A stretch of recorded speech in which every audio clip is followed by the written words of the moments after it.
Welcome to Key Conversations, where you get to connect with the best of the music business, unlocking the secrets to exploding your music career, presented by In the Key of Success. I'm your host, Cheryl B. Engelhardt.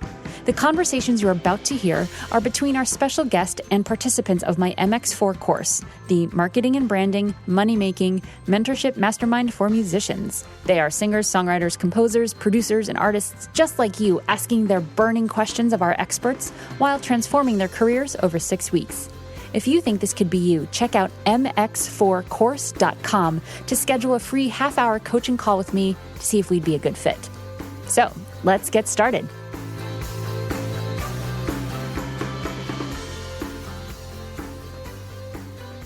So today I'm super duper excited to introduce to you guys what I would like to consider a new friend in the music world, Peter Hollens. He is not only an amazing singer and songwriter and brand, he's an amazing brand, but he's got, 250 million views on YouTube, 2.whatever million followers, and he advises digital media companies in this world of music and creating music, and he's just got a lot of stuff down pat, and we are super lucky to have you here. So thanks for taking a little bit of time out for us. Yeah, honored to be here. Before we start opening up questions to the people in the MX4 course, I just wanted to kick off by hearing from you, what are 3 highlights in your music career that got you to today, things that you maybe look back on as turning points or, key moments that brought you to here? Brought me to here. Wow. Yeah. I mean, if I tried to be not gimmicky, I think one of the key moments was probably literally just sitting in front of my computer, kind of looking at YouTube in about the beginning of 2010 and kind of asking myself, how did these people get to where they are with this following, and reverse engineering it and being like, maybe I could do that someday. And then that year kind of took me down this course from, recording other groups, finding myself on NBC, the show called The Sing Off, where I had some solos, which actually did nothing for me from a numbers influence perspective, but gave me the kind of the impetus to turn the mic on myself. So that year was kind of not one specific thing, but it was kind of just this watching and learning, and then kind of the smack in the face of well, you already know how to record people. Just stop recording, college a cappella groups and record yourself.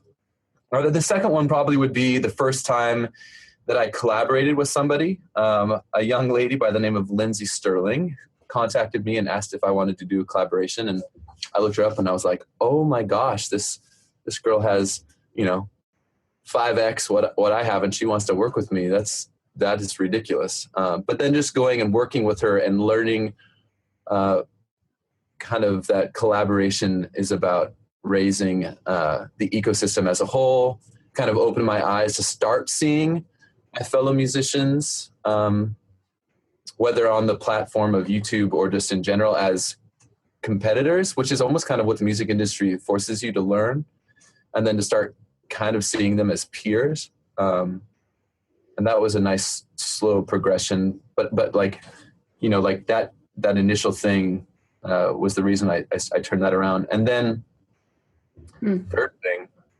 maybe the first time I hopped onto the Patreon site, the second day it was up, and I kind of read through their thesis statement and what that really meant.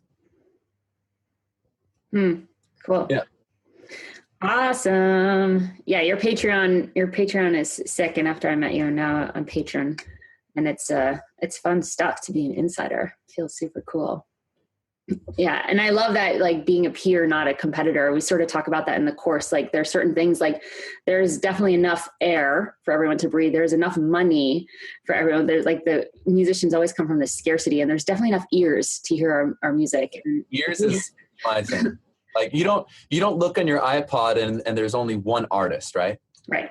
And our fellow consumers would rather their favorite artists work together than see each other as competition. So Totally. you would rejoice if your favorite two artists did an album together. You'd be like, "That's the sickest thing ever." You wouldn't be like, "That's dumb. I wish they didn't do that." Right. And it's so funny because so much of what I like to talk about is if you're doing music as a career, you have to treat it like a business. But in business, there's so much competition. So that's one place where that doesn't totally align, because I don't think that that's actually the case. So I love that. Awesome. Thank you for sharing. So, so right now, just to get the world of what's going on in your world as a musician, because you are technically an independent musician first and foremost, correct? So Absolutely. what's on your plate? I know you just released an awesome new Christmas record, which everyone needs to go check out and listen. Peter Hollens, HOLLENS.com. And you can also type in Peter on YouTube and he comes up first. So there's that. But yeah, tell us what do you got going on right now? What's on the plate of Peter Hollens? Right. I am working on a book for next year. I'm working on educational courses so that I can help my fellow peers do what I do. And I'm working on a TEDx talk, which hopefully will eventually become a TED Talk. I just kind of want to bring another arm to what I do and what I believe, because it's a much better reason to wake up in the morning to help others than to help myself. And I think I realized that about 2.5 years ago. And literally since I started really focusing more so on that, I've been much more happy. So I think a way to bring that into my business and do it in a way that isn't like, trying to make a ton of money off of literally the people who are the poorest, in the entire world. I mean, musicians, we don't make a ton of money. I mean, maybe in 10 years, once everybody is buying into the streaming thing, that'll be different. But education. And right now I'm kind of like learning from a proof of concept standpoint of how to launch an album, from hiring a radio team to a PR team, what works, what doesn't work, working with certain websites, doing dark posts on Facebook, everything. Yeah. Just so that then I can go ahead and teach people. Yeah, that's awesome. The shift started for me too when I was like, I wish there was this out there. And once I started to gather enough stories and experiences and some experience in actually speaking about what works and what doesn't work, then I was like, oh, I can actually create that thing I wish I had 8 years ago. And it holds me accountable to continue to be creative and to keep my thumb on the pulse of what's going on in the industry, because I've got other people depending. So it's a great combination. I think teaching is a huge part for any musician. There's always someone that wants to get something from you, even if you're, I have my own teachers and mentors and coaches. And I think that the whole line of succession just keeps it, comes back to that collaborative stuff. So. Totally agree. I mean, even we all have something to learn consistently. And if anyone says that they actually understand what's going on, they're full of it. You should just stop talking to them, because even like the way you introduced me, like I don't know what's going on, but I'm consistently and constantly working and learning and speaking. And, the fact that I do have the ability to have my tentacles out there to like some of the most intelligent CEOs in whether it's analytics or in crowdfunding or in licensing, and just talk and speak to them, that's such an incredible asset. Not because it's like, but relationships and knowledge is what this entire thing's about. And if you're focused on those two things, and then you're really, really, really attentive to where we're going from a technology standpoint, then I think you will succeed as a musician, as long as you are one of those people who are hyper focused on doing it all yourself, which is kind of a new breed, but one that I really try to get people to focus on, because if you're able to take something from concept to execution, there no longer is a excuse. There is no longer a way for you not to be able to make a living, because if you're able to do every aspect from the beginning of a song to the end of a music video, and every song should have a music video, then somewhere along the way you will be able to make some sort of a living in this industry, because there is an incredible need for editors, for whether it's video or audio or marketing people that are focused on how to distribute and get stuff out there.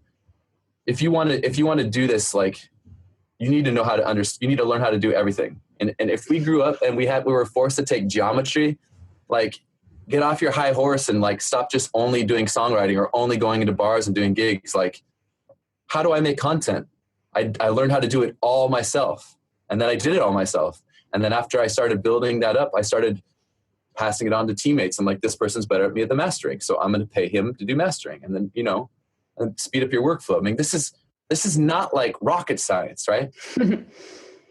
But it's awesome. That's so awesome. It's like DIY it doesn't mean do it alone. It means do it yourself, meaning you create the teams. And that's you've really built a good team around your brand as well. And I think that's something that we get stuck in, like, I can do it alone, but then I'm never going to finish, or I'm not that great at mastering or whatever. But building the team so that you can do it yourself is the key right there. And I love that. Yeah. And even to the perspective of understanding so that you can communicate it to the people. I mean, say you're never even close to as good of a mixing engineer that you would have to be, even though I think everyone can learn how to do this. If you learn the basics, you're able to communicate what you want, what you need. And so that that, Joe Schmo who's charging you $80 an hour shouldn't take 9 hours to do this mix, because you yourself, who you think sucks at X, could have done it in 2.5. So you have the ability to communicate exactly what you want, exactly what you want them to do. There's just no excuses anymore. I mean, get off your ass and learn. Right? I love it. All right, you guys, I'm going to pass this over to you guys for questions. We'll go around in a sort of round robin style until time runs out. So Julian, make sure you unmute yourself. Do you have any questions for Peter? Yeah. What's the single biggest obstacle you had to overcome to get to where you are today? That's a great question. Steps away. He steps away. Okay. Being real, the single biggest obstacle I've had to overcome, and I would actually argue that I haven't overcome it yet, and I don't think I ever will, is probably the balance between work and family and friends. Because being successful in this industry means so much work. I've fallen in love with the work, right? And I also am incredibly in love with my family. And so balancing those two things is, it's a line that you have to walk that's almost impossible. So that's been my hardest, the hardest thing, because it's not very hard to get addicted to something that gives you so much dopamine, right? Whether you love the act of doing it, or you love the act, or you love the result of that act. But there's only 24 hours in the day, and we have to sleep. And, I have a 2.5-year-old, and I have to be a good husband. And I wanted to be in the studio all the time, but then I also want to be right there with my son, like drawing with him. If I'm being like as honest as possible, that for sure is the most difficult. I think each of us will have their own balance to overcome, whether it's like, you're not Julian, but someone's addiction for Netflix or for doing something else. But you need to balance it out. But truthfully, if you actually have a desire to do music for a living, I think there's never been a greater time for it to be possible. But I would say that the amount of work is incredible. But if you love the work part, then you can do it. Awesome. That was a really great question and super honest answer, because I think it's something that literally every musician struggles with in some way, like you said. So cool. Scott, do you have a question for Peter? I do, Peter, and I can really relate. My daughter is 2 years and 4 months right now, so it's crazy trying to find balance between taking care of the family and everything. You mentioned about content, and it's been in my face today, not having enough content or not having content that looks professional. I got some good feedback this weekend, but one of the comments is like, you look sort of like a newbie baby songwriter. And, some of the videos, some people were saying that I would take those videos down. They just look too amateurish or whatnot. And I just guess I have the question. It's like, I want to get out there. I want to get more content on my website, on my YouTube channel. And where's the balance, between having where I'm going to hold off on putting something on because I want it to be as professional looking as possible, or it's like, well, at this point you got to put something on because you don't have anything on? Yeah, good questions. Okay. I might need you to reiterate that because I am incredibly ADHD. First and foremost, the most important part of production is audio and not visuals. It has been proven scientifically that we care about, as a consumer, in the majority, about what something sounds like and not what something looks like, okay? Second to that, that also backs up that fact, is that people need to know who you are and connect with a person, right? So for that to be true, it doesnand matter whether or not you're in some beautifully lit 4K studio, it is somewhat of a case by case basis, and I would be able to specifically answer if I were looking at your stuff, and I could say, yeah, that's probably not that good. But the overall answer that I would say is audio is more important than visuals. Content and programming it to yourself, that you have deadlines that you have to hit, bi-weekly deadlines. I'm releasing something every Tuesday of every other week, right? Programming yourself, programming your audience that's going to happen, and then just really being aware and cognizant of what you've released and looking back and being critical of it, but not critical as of like, oh, I suck and nobody likes me and look at like this comment, but what did I like? What did I not like? How could I make that better? Who else is doing this? What did I like that they did? How could I do that? How could I make that my own? Maybe I'm going to copy that 100% first and mimic it, because mimicking isn't something you should ever be ashamed of. If something works, why aren't you doing it, right? Like, don't reinvent the wheel. But without seeing your stuff, I would say it is so much more important to get yourself into a mode where you're creating content consistently. Yeah, and there's all these caveats, right? Yeah. If making that specific content that you have to do over and over again is killing your soul, don't do it, right? But all of this is on the infrastructure that you love music, that you love what you're doing, and you love the work. If all of those things are true, then your ability to succeed at this at some level, whether it's success, I mean, there's so many different ways to say success, right? You can have fulfillment. You can make money. You can make relationships. You can gain knowledge. I mean, there's so many different ways to look at it. You just have to think of like the holistic approach. So overall, the answer would be 100% make content, especially if it brings you joy in any aspect. But you have to make that consistent content. And every song should have a visual representation no matter what, because that's the best way to distribute. And you have to kind of get yourself in that mode, whether it means surrounding yourself with people where that you can provide value in different ways for them and they can provide value back, so that you guys are all making content with the end goal of releasing it and you guys all better each other, as far as like maybe you're helping, co-write and compose. I mean, I don't know what your strengths are, but you want to surround yourself with people who are like-minded, who fill in your weaknesses, right? Because then those will become strengths and vice versa. I mean, this is like, this isn't just like a music thing. This is like a life thing.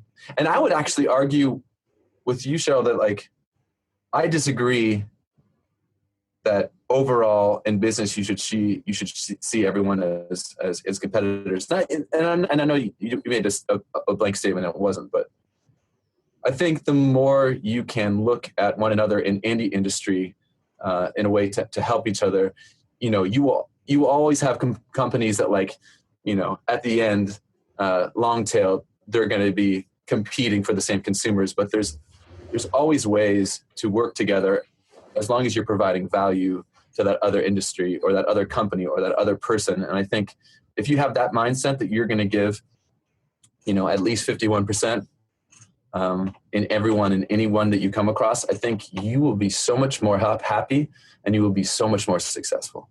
Yeah, I actually totally agree. I think that there's like stereotype or a notion that business is competitive. And that's what I was trying to debunk with musicians. No, I actually agree with that 100,000%, totally. Capitalistic, like American, the stereotypical American, well, Western civilization view, I think is a detrimental, it's bad for us, right? Yeah. Because I think it goes against like who we are as a compassionate, empathetic people. And you're not going to be happy just chasing that. Yeah.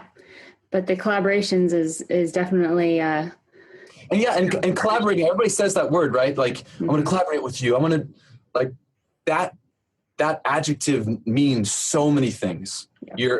You're collaborating with information. You're collaborating with things that you can provide from a professional standpoint.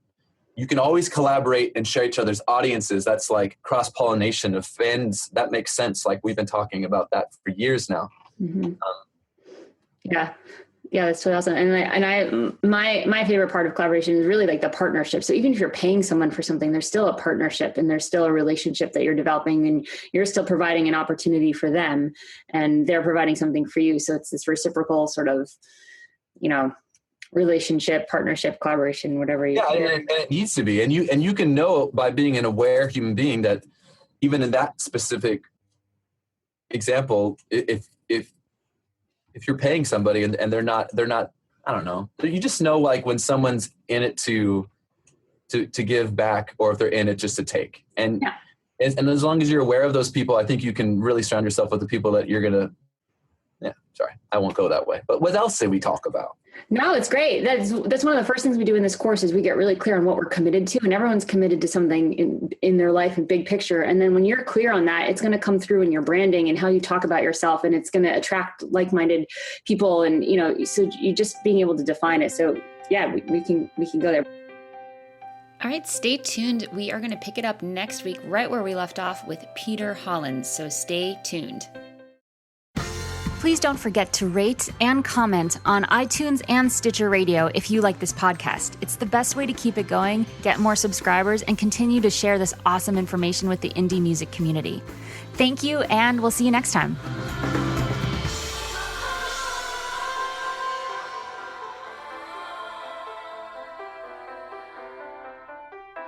All of the music on this podcast was provided by yours truly.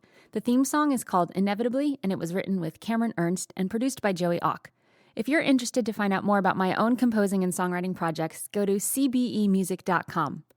If you're a musician looking to really get some results that you're psyched about in your music career, then head to inthekeyofsuccess.com, where I've created a bunch of different kinds of resources just for you. Key Conversations is sponsored in part by Bandzoogle. They make it easy to build a beautiful website for your music. Their step-by-step system gets you online in minutes, and you can choose from hundreds of mobile-friendly themes and customize them with their easy point-and-click editor. All the features you could possibly imagine for a professional website are built in. So, because you are a Key Conversations podcast listener, you get a special 3-month free trial just for you. Go to www.inthekeyofsuccess.com/resources and click on the Bandzoogle logo to access your free extended trial.